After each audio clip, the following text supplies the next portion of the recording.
Today we discuss about electric dipole. सबसे पहले तो हम ये जान लेते हैं इलेक्ट्रिक डाइपोल क्या होता है।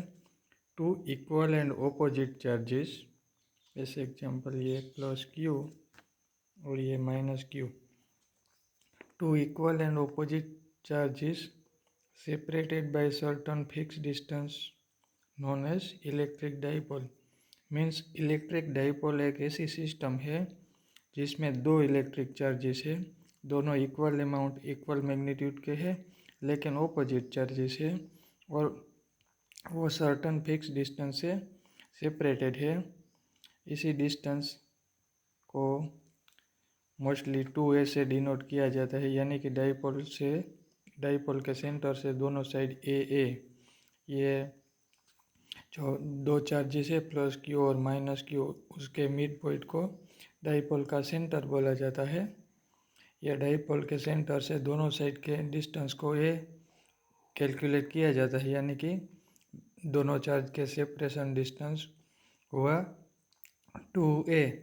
और ये डाइपोल वेक्टर क्वांटिटी है और उनकी कन्वेंशनली डायरेक्शन माइनस क्यू से प्लस क्यू की डायरेक्शन में ली जाती है, यानी कि ये डायरेक्शन में ये डाइपोल की डायरेक्शन है। और डाइपोल वेक्टर को डाइपोल मोमेंट p से डिनोट किया जाता है, डाइपोल मोमेंट p। और dipole moment p is equal to होता है 2a इंटू क्यू। ये हम आगे जानेंगे और आगे हम इलेक्ट्रिक डाइपोल के इलेक्ट्रिक फील्ड के बारे में बात करेंगे। हमको पहली नज़र से लगता है कि ये दो इक्वल और ऑपोजिट अमाउंट के चार्ज है प्लस क्यू और माइनस क्यू, यानी कि डाइपोल मोमेंट का टोटल चार्ज तो ऑब्वियसली न्यूट्रल जीरो होगा, लेकिन उनका इलेक्ट्रिक फील्ड कम्प्लीटली कैंसल नहीं होता क्योंकि दोनों चार्ज सम डिस्टेंस से सेपरेटेड है। इसलिए नियर बाय एरिया में उनका कुछ इलेक्ट्रिक फील्ड होता है, लेकिन पॉइंट चार्ज के केस में इलेक्ट्रिक फील्ड ज़्यादा स्ट्रॉन्गर होता है और हम जानते हैं कि वो 1/r² पर डिपेंड करता है। लेकिन ये इलेक्ट्रिक डाइपोल का इलेक्ट्रिक फील्ड पॉइंट चार्ज जितना स्ट्रॉन्गर तो नहीं होता, लेकिन उनका कुछ इलेक्ट्रिक फील्ड होता है। और अगर किसी पॉइंट इलेक्ट्रिक डाइपोल से ज़्यादा दूरी पर हो तो वो पॉइंट चार्ज की कंपेयर में ज़्यादा फास्टर डिक्रीज होता है, लेकिन उनका कुछ इलेक्ट्रिक फील्ड होता है। आइए हम इसके बारे में हम डिस्कस करते हैं और देखते हैं कि डाइपोल का इलेक्ट्रिक फील्ड 1/r³ पर डिपेंड करता है। आइए अब हम इलेक्ट्रिक डाइपोल के इलेक्ट्रिक फील्ड के बारे में डिस्कस करते हैं। इलेक्ट्रिक डाइपोल में 2 चार्ज होता है, माइनस क्यू और प्लस क्यू।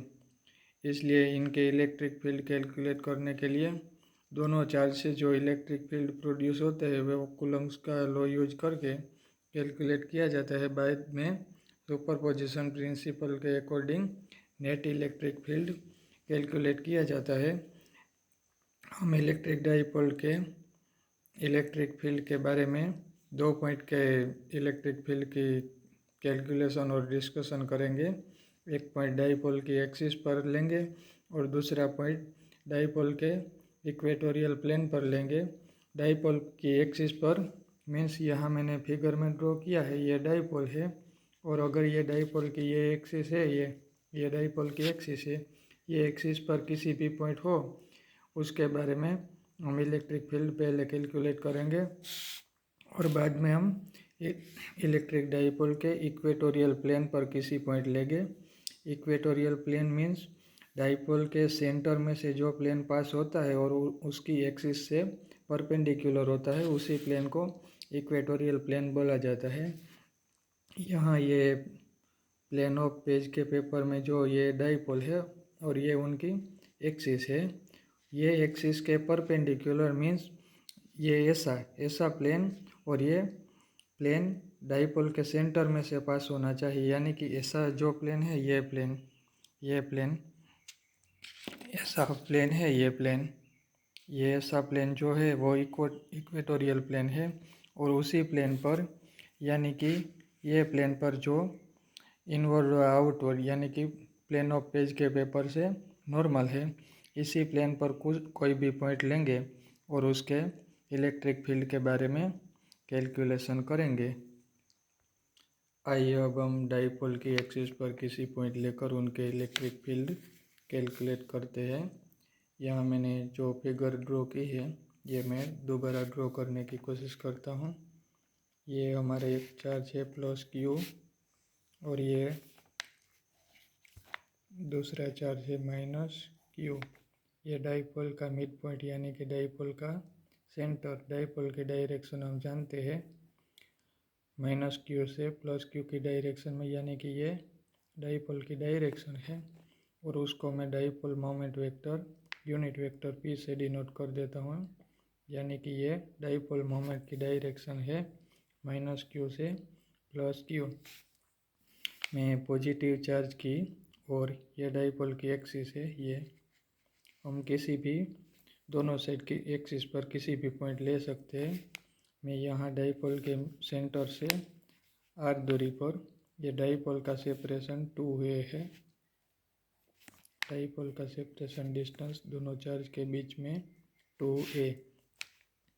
मैं यहाँ ये लेफ्ट साइड यानी कि पॉजिटिव चार्ज की साइड यहाँ पॉइंट P कंसीडर करता हूँ यहाँ, और ये पॉइंट P डाइपोल के सेंटर से r दूरी पर है। और ये पॉइंट P पर डाइपोल का इलेक्ट्रिक फील्ड कितना है यह हम कैलकुलेट करते हैं। पहले तो हम प्लस क्यू चार्ज से जो इलेक्ट्रिक फील्ड यहाँ जनरेट होता है उसके बारे में कैलकुलेशन करते हैं। हम जानते हैं कि ये प्लस क्यू चार्ज से जो इलेक्ट्रिक फील्ड है ये आउटवर्ड डायरेक्शन में यानी कि यह डायरेक्शन में होगा। ये ई प्लस डायरेक्शन, ये ई प्लस इलेक्ट्रिक फील्ड ये डायरेक्शन में होगा। ये मैं कूलम का लॉ का यूज करके लिखता हूँ। ये E plus is equal to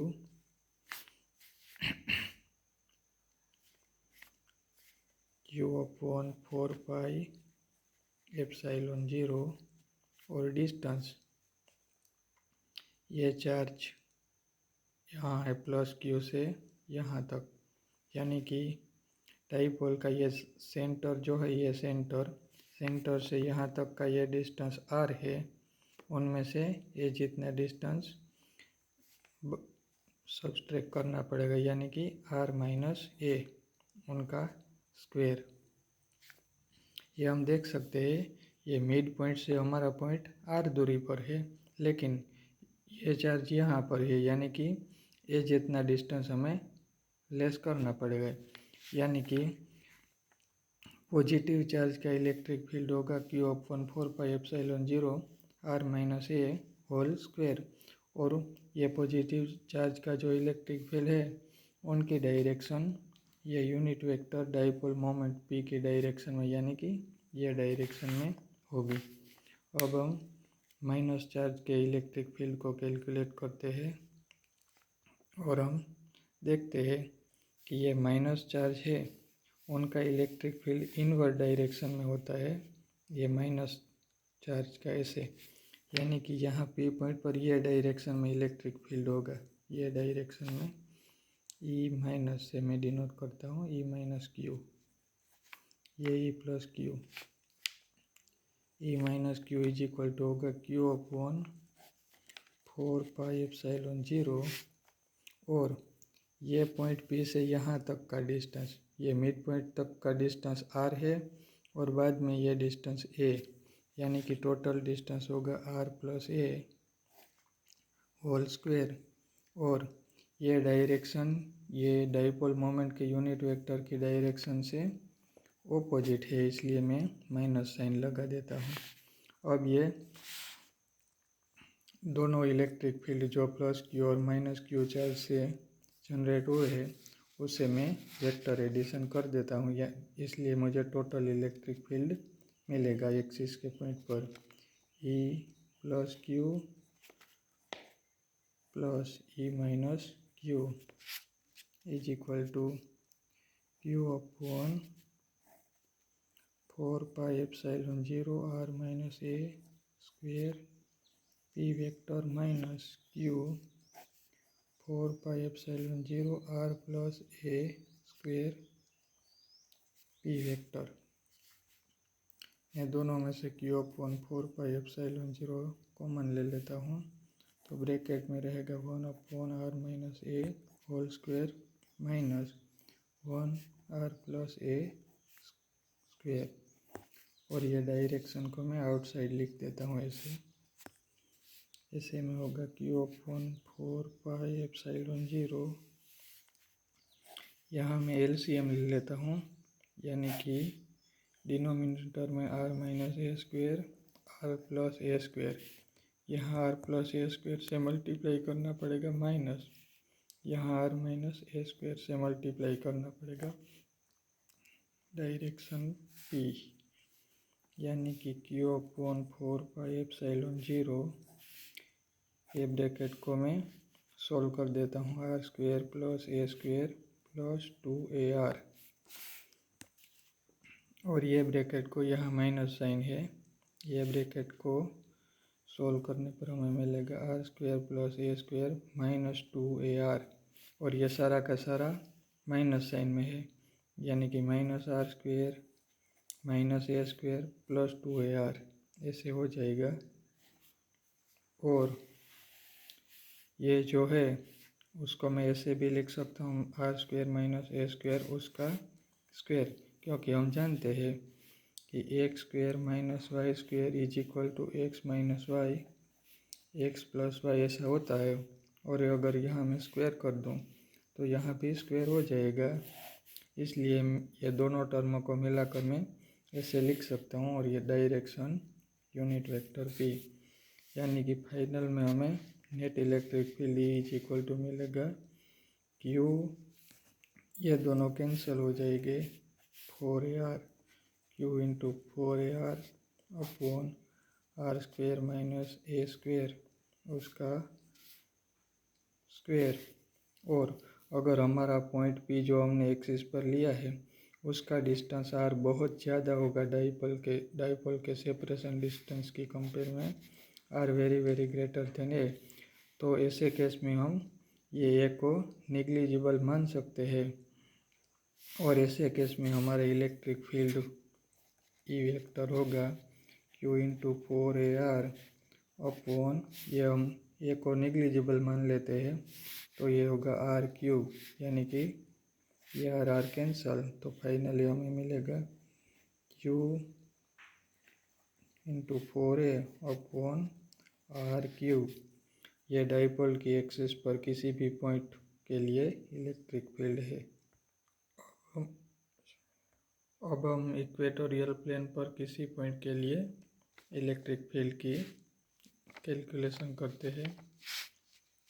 मान लो ऐसी एक डाइपोल मोमेंट है, ये प्लस क्यू चार्ज और ये माइनस क्यू चार्ज, ये मिड पॉइंट और दोनों साइड ये डिस्टेंस मीन्स ये डाइपोल का दोनों चार्ज का जो सेपरेशन डिस्टेंस है 2a।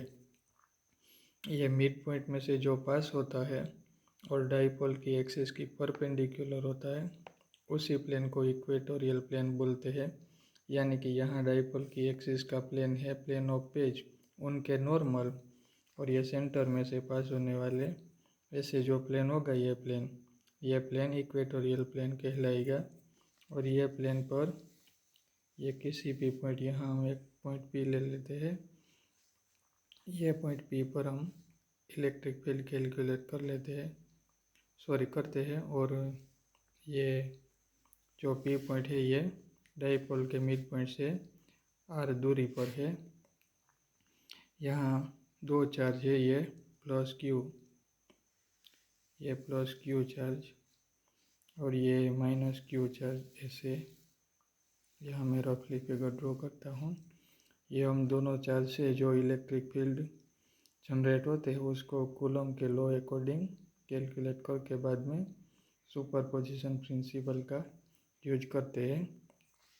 पहले हम ये प्लस क्यू चार्ज से जो इलेक्ट्रिक फील्ड यहाँ जनरेट होता है उसके बारे में डिस्कशन करते हैं। हम जानते हैं ये प्लस क्यू का इलेक्ट्रिक फील्ड ये आउटवर्ड डायरेक्शन में मीन्स ये डायरेक्शन में होगा, उसको मैं बोल देता हूँ ई प्लस क्यू।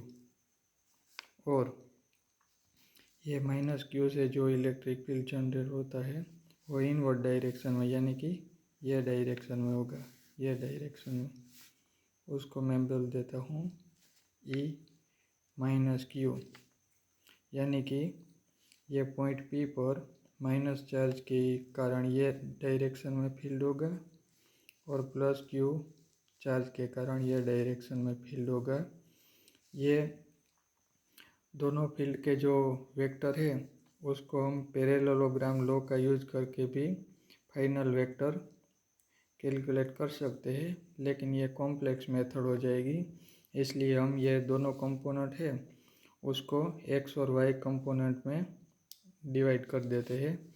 हम जानते हैं कि जो ये वेक्टर है ई प्लस क्यू उसके दो कंपोनेंट हो गए, ये एक्स एक्सिस के अलोंग जो कंपोनेंट होगा ये कोस थीटा कहलाएगा, ई कोस थीटा, और ये वाई एक्सिस के अलोंग जो कंपोनेंट होगा ये ई साइन थीटा कहलाएगा। ऐसे ही ये ई माइनस क्यू के भी दो कंपोनेंट हो गए, ये फील्ड ई माइनस क्यू, उनके जो एक्स एक्सिस के पैरेलल हो गए ये कंपोनेंट ये ई कोस थीटा कहलाएंगे, और जो वाई एक्सिस के पैरेलल हो गए यानी कि ये कंपोनेंट ई साइन थीटा कहलाएंगे। मेरा कहने का मतलब ये है कि जो डाइपोल की एक्सिस के परपेंडिकुलर कंपोनेंट है यानी कि साइन थीटा वाले कंपोनेंट, ये दोनों फील्ड के, ये प्लस चार्ज का साइन वाला कंपोनेंट और ये माइनस वाला साइन कंपोनेंट, ये दोनों कंपोनेंट एक दूसरे को कैंसिल कर देंगे। सिर्फ ये जो एक्स एक्सिस वाले कंपोनेंट हो गए कोस थीटा कंपोनेंट यानी कि डाइपोल एक्सिस के एलोंग जो कंपोनेंट हो गए वो सिर्फ ऐड हो गए। ऐसे केस में हमें final net electric field calculate करने के लिए सिर्फ ये एक्स एक्सिस वाले कंपोनेंट यानी कि डाइपोल एक्सिस के एलोंग जो कंपोनेंट है उसको ऐड करना पड़ेगा। पहले हम दोनों इलेक्ट्रिक फील्ड के मैग्नीट्यूड को कैलकुलेट कर लेते हैं। जो ई प्लस क्यू चार्ज के कारण जो इलेक्ट्रिक फील्ड मिलेगा प्लस क्यू चार्ज के कारण वो होगा Q/4πε0, और ये डिस्टेंस यहाँ से ये डिस्टेंस यानी कि ये ट्रायंगल में ये डिस्टेंस ये साइड है ए और ये डिस्टेंस है आर, ये होगा हाइपोटेन्यूज, इसलिए पाइथागोरस थ्योरम अकॉर्डिंग ये हाइपोटेन्यूज होगा r² + a²। ये प्लस चार्ज के कारण जो इलेक्ट्रिक फील्ड जनरेट हो उसका मैग्नीट्यूड, बाद में E minus q is equal to Q/4πε0, और ये साइड मीन्स ये और ये साइड हाइपोटेन्यूज दोनों में सेम ही है यानी कि r² + a²। हमने पहले ऑलरेडी डिस्कशन किया कि ये दोनों इलेक्ट्रिक फील्ड के दो कंपोनेंट हो गए, ये साइन थीटा वाला कंपोनेंट, ये एंगल थीटा, और ये कोस थीटा वाला कंपोनेंट, लेकिन दोनों के साइन वाले कंपोनेंट कैंसिल हो जाएंगे जो एक्सिस के परपेंडिकुलर है, सिर्फ एक्सिस के लॉन्ग कंपोनेंट ही ऐड हो गए। ऐसे में टोटल नेट इलेक्ट्रिक फील्ड होगा ये ई प्लस क्यू के कोस थीटा वाले कंपोनेंट और ये ई माइनस क्यू के कोस थीटा वाले कंपोनेंट, यहाँ मैं माइनस और प्लस डिनोट कर देता हूँ, और ये दोनों की डायरेक्शन हम यहाँ फिगर में देख सकते हैं, ये डायरेक्शन में होगा, यानी कि डाइपोल मोमेंट की हमें जो ये डायरेक्शन है, डाइपोल मोमेंट की डायरेक्शन माइनस क्यू से प्लस क्यू, उनकी ऑपोजिट डायरेक्शन में यानी कि ये यूनिट वेक्टर की डायरेक्शन से ऑपोजिट डायरेक्शन में होगी। अब हम net electric field E is equal to लिख सकते हैं ये माइनस साइन ये इलेक्ट्रिक फील्ड E प्लस का मैग्नीट्यूड प्लस E माइनस में कोस थीटा कॉमन ले लेता हूँ, और आउटसाइड लिख देता हूँ और डायरेक्शन पी वेक्टर की माइनस, यानी कि net electric field is equal to होगा माइनस। अब ये ई प्लस का magnitude q upon 4πε0 r square plus a square plus ये ई माइनस का magnitude q 4πε0 r square plus a square cos theta unit vector p. Therefore net electric field is equal to होगा minus, ये दोनों के denominator same ही है इसलिए LCM में मैं लिख देता हूँ 4πε0 r square plus a square q plus q, यानी कि 2q हो जाएगा। मैं एक स्टेप और लिख देता हूँ, यानी कि finally net electric field is equal to minus q plus q 2q 4πε0 r square plus a square cos theta p. अब हम ये फिगर में देख सकते हैं, यहाँ ये एंगल हमने थीटा लिया है, लेकिन अगर ये एंगल थीटा है तो ये एंगल भी थीटा ही होगा, ये एंगल। और अगर ये एंगल को हम साइन फंक्शन अप्लाई करें तो हमारे लिए कोस फंक्शन अप्लाई करें तो cos theta is equal to होगा एडजेसेंट साइड, यानी कि ये साइड ए अपॉन हाइपोटेन्यूज, यानी कि ये side r square plus a square, यानी कि मैं यहाँ cos theta is equal to put कर सकता हूँ a upon r square plus a square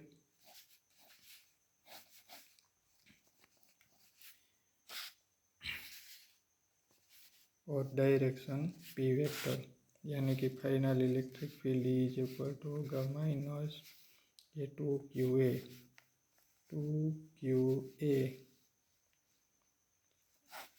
4πε0, ये मल्टीप्लिकेशन में है r square plus a square की का पावर 1 और ये 1/2, यानी कि टोटल पावर हो जाएगा r square plus a square 3/2 p vector. ये डाइपोल के किसी भी इक्वेटोरियल प्लेन पर जो इलेक्ट्रिक फील्ड है ये है। अगर हमने जो इक्वेटोरियल प्लेन पर पॉइंट पी लिया है उनका डिस्टेंस दूरी r, डाइपोल के सेपरेशन डिस्टेंस डाइपोल के जो डिस्टेंस है उनकी कंपेयर में बहुत लार्ज होगा, यानी कि r very very greater than a। तो ऐसे केस में हम इलेक्ट्रिक फील्ड लिख सकते हैं E is equal to minus 2qa 4πε0, यहाँ से ये निग्लिजिबली कैंसिल कर देंगे तो ये होगा आर स्क्वेयर की 3/2 पावर, यानी कि 2 कैंसिल, यानी कि r3, और ये डायरेक्शन यूनिट वेक्टर पी, यानी कि ये इलेक्ट्रिक फील्ड होगा इक्वेटोरियल प्लेन के किसी पॉइंट के लिए जिसकी दूरी डाइपोल के सेपरेशन डिस्टेंस की कंपेयर में ज़्यादा है। ऐसे हम दोनों केस में इलेक्ट्रिक फील्ड मिल गई है एक्सिस के किसी भी पॉइंट के लिए। E is equal to 4qa, इसको मैं ऐसे भी लिख सकता हूँ 2 × 2qa अपॉन 4πε0 r3, और ये डायरेक्शन यूनिट वेक्टर p। और किसी भी इक्वेटोरियल प्लेन के पॉइंट के लिए किसी भी पॉइंट के लिए E vector is equal to 2qa upon 4πε0 r3, ये नेगेटिव डायरेक्शन में है पी कैप। ये दोनों इलेक्ट्रिक फील्ड हमने ये distance r very very greater than separation distance की कंपेयर में एज्यूम किया है। और हम देख सकते हैं कि ये दोनों इलेक्ट्रिक फील्ड हमें मालूम है पॉइंट चार्ज के केस में इलेक्ट्रिक फील्ड डिस्टेंस के इन्वर्सली स्क्वायर पर डिपेंडेड है, लेकिन ये 1/r³ पर डिपेंड है, यानी कि ये पॉइंट चार्ज जितना स्ट्रोंगर नहीं है और ये पॉइंट चार्ज की कंपेयर में डिस्टेंस के साथ फास्टर डिक्रीज होता है। और हम ये दोनों इक्वेशन से देख सकते हैं कि ये जो इलेक्ट्रिक फील्ड है ये सिर्फ चार्ज पर डिपेंड नहीं करता, चार्ज के साथ साथ ये दोनों चार्ज का जो सेपरेशन है उन पर भी डिपेंडेंट करता है। यानी कि चार्ज और चार्ज का जो सेपरेशन डिस्टेंस है वो दोनों मल्टीप्लिकेशन में है। ये चार्ज और दोनों चार्ज के बीच का जो सेपरेशन डिस्टेंस है उस डिस्टेंस को हमने 2a एज्यूम किया है, और जो चार्ज है वो q, यानी कि ये चार्ज का जो सेपरेशन डिस्टेंस 2a दोनों केस में, और ये जो चार्ज है उनका मैग्नीट्यूड है q, यानी कि जो अगर हम ये quantity charge times separation distance को अगर p से डिनोट कर दे ऐसे, तो ये वेक्टर को डाइपोल मोमेंट वेक्टर बोलते हैं। यानी कि dipole moment vector p is equal to charge times separation distance, ये वेक्टर क्वांटिटी है। और हमने स्टार्टिंग में ही डिस्कस किया कि इनकी डायरेक्शन -q से +q की डायरेक्शन में ली जाती है। यहाँ हम दोनों इक्वेशन में अगर 2qa इज इक्वल टू ये डाइपोल मोमेंट की वैल्यू डाइपोल मोमेंट के सिंबल पुट कर दे, तो ये इलेक्ट्रिक फील्ड एक्सिस पर होगा ये इज इक्वल टू 2p। ये डाइपोल की डायरेक्शन यहाँ आ गई, इसलिए मैं यूनिट वेक्टर नहीं लिखता हूँ, अपॉन 4πε0 r3। और इक्वेटोरियल प्लेन के लिए ये नेगेटिव डायरेक्शन में है, -2qa is equal to p vector, इसमें डायरेक्शन भी आ गई। यानी कि हमें एक्सिस और इक्वेटोरियल प्लेन दोनों के लिए इलेक्ट्रिक फील्ड मिलते हैं, और दोनों r greater than a case के लिए है जो 1/r² पर नहीं लेकिन 1/r³ पर डिपेंडेड है।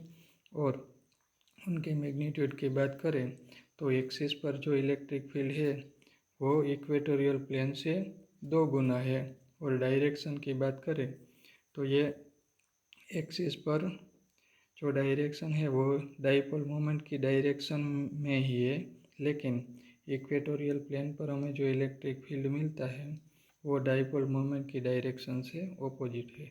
यहाँ एक बात खास नोटिस करने के योग्य है कि ये जो डाइपोल का इलेक्ट्रिक फील्ड है वो सिर्फ सेपरेशन डिस्टेंस या हमारे पॉइंट p का डिस्टेंस पर ही डिपेंड नहीं करता, लेकिन ये पोजीशन वेक्टर r और डाइपोल मोमेंट वेक्टर p के बीच में जो एंगल है थीटा उन पर भी डिपेंड करता है। और अगर ये डाइपोल का सेपरेशन डिस्टेंस 2a को अगर 0 की नियर बाई लिया जाए, यानी कि 2a टेंस टू 0 लिया जाए, तो ऐसे केस में भी ये इक्वेशन ट्रू ही होगे। और ऐसे केस में जो हमें डाइपोल मिलती है ऐसी डाइपोल को पॉइंट डाइपोल किया जाता है।